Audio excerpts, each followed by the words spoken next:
am so proud to tell you that I'm David's cousin, Bethany. That actually says a lot about David, doesn't it? That I would quite like to stand in front of you and have you identify me based on who he was. Like, you know all those really special qualities that we all loved about David? About how he was uniquely charismatic and funny and insightful and full of spirit. How he lived with that certain joie de vivre, as my uncle calls it. Yeah, well, same bloodline. Feel free to assume it all runs in the family. Maybe you're sitting there and thinking, she does have a point. I am in David's family too, and genetically we're practically identical. I too claim David's traits to be my own.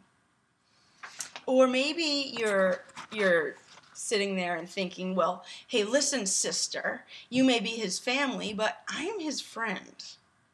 He chose me. Have you not heard that birds of a feather flock together? I'm funny by association. To all of you, friends and family, I would say you are correct. There's a principle called the golden mirror, which states that we can only recognize and appreciate within another the things that we know to be true of ourselves. Now, this is not to take away from David's super unique expression of all these qualities, because there will only ever be one David C. Pearson. But it is to say, and David would want you to know, that anything you've ever loved about and appreciated in him is something that is innate in you. Maybe you're expressing this part of yourself already. Maybe this part of you is laying in wait. Maybe the best way that you could possibly make good of David's death would be to allow those parts of yourself to come alive. I'm one of the many people in this world who can say that David changed my life. We shared a love of wisdom and a fascination with spirituality. To honor my cousin today. To honor my cousin today, I wanted to share 3 big ideas that were really important to David, because I think that all 3 of these ideas can help us as we mourn his passing. So, big idea number 1, we are not our forms. This is an absolutely huge concept, and it's one that can shift your entire plane of reality if you really embrace it, and it was integral to the way that David viewed the world. I remember when he first explained this concept to me years ago. He was all hyped up on enthusiasm, and he completely lost me several times. But I also remember how excited he was when I finally started to grasp it, and how he punched the air in front of himself and laughed with that characteristic, yeah! The idea is that if we see ourselves as David or as Bethany, saying, this body is who I am, or this mind is who I am, thereby identifying with our forms, then it's all part of this grand illusion that we're somehow separate from Source and from all the other living creatures of the world. It creates a lot of problems. I remember David saying, you use the word my, as in my mind, my body. But if something is yours, then by very definition, that thing cannot be you, right? So let's back it up. Who is the entity referring to this mind and this body?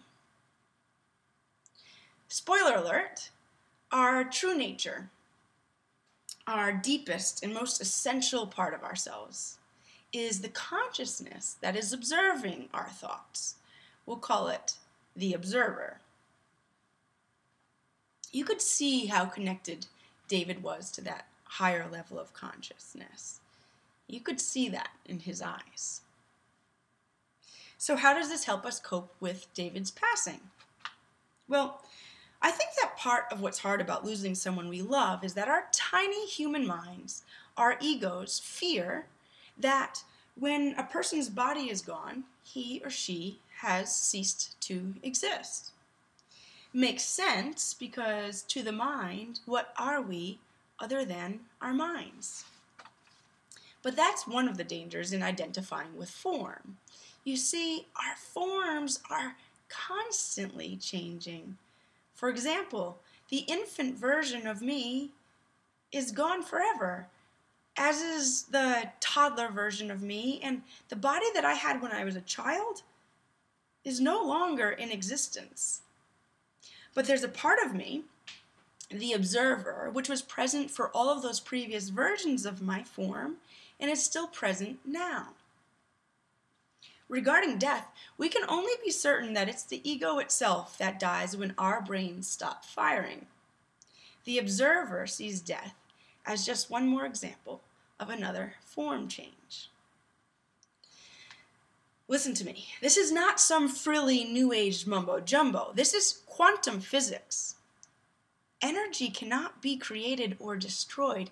It can only be changed from one form to another. That's a direct quote from Einstein, my friends. You don't need to believe in this any more than you need to believe in gravity.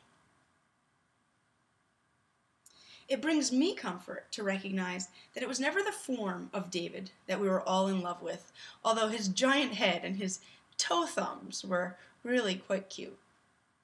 It was his energy we loved. It was his beautiful spirit.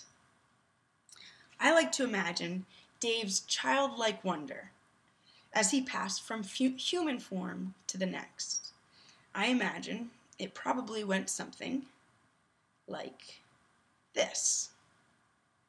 Yeah!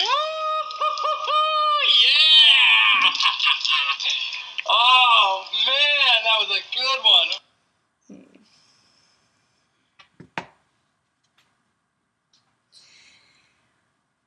Big idea number 2. Question your beliefs. Let me get right to the point on this one. Just because a thought pops into our minds, that doesn't necessarily mean that it's true. In fact, it usually means it isn't. David was constantly encouraging us to question our beliefs, to ask, is that really true? Or is that thought just a product of the way that we've been conditioned by society and by our experiences to think in a certain way? David believed the only true freedom we have in this life is the freedom to choose how we interpret life's events. Because it's our interpretations that cause us far more pain and suffering than the events themselves. For example, are you assuming that David's last flight was the worst flight of his life? I submit that maybe it was the most fascinating and miraculous. Do you believe he was selfish to take part in such dangerous activities? Maybe he was. And also, maybe he was one of the very few among us who had the cojones to step out of the box and do the things that actually made him happy in this life. Maybe we should respect him for that.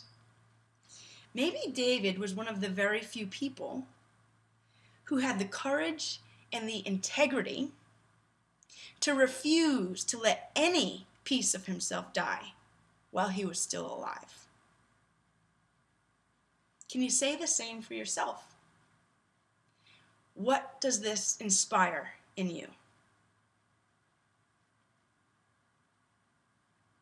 Big idea number 3. One word, integrate.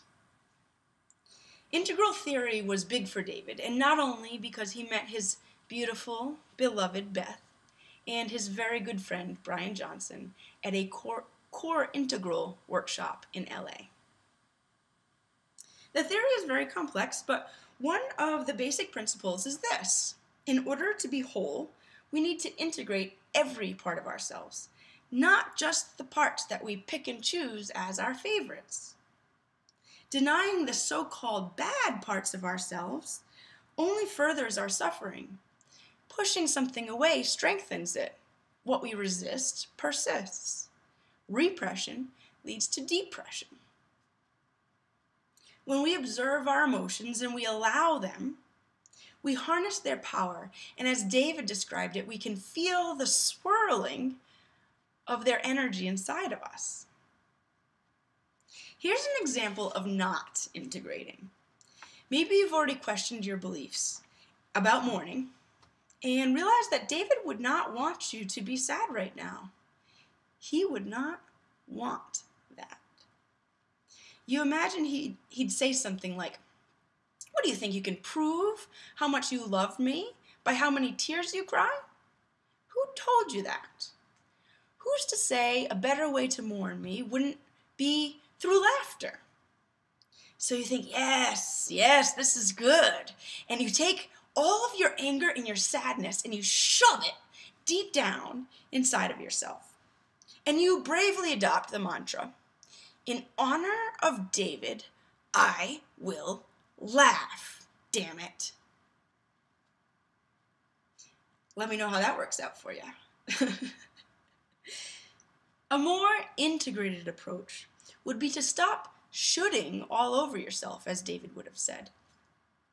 Anytime you tell yourself you should laugh or you should cry, you're entirely missing the point. All of these emotions are valid. All of them are signs of David's energy showing up in us. All of them are important. Integrate them to feel whole again. In closing, David inspired so many people. The very word inspire, suggests that when someone inspires you, their spirit lives within you. Inspire. It's your choice to decide how David's spirit will live within you. As we process his passing, may we remember that the essence that we all loved about David was never attached to his human form. May we question our beliefs about how we should mourn his passing. May we integrate the deep pain, anger, and sadness that we feel about this profound loss in our lives. Most importantly, may we all pause regularly to feel the energy of David swirling inside of us, and may that energy inspire all of us to live with a little more Joie, David.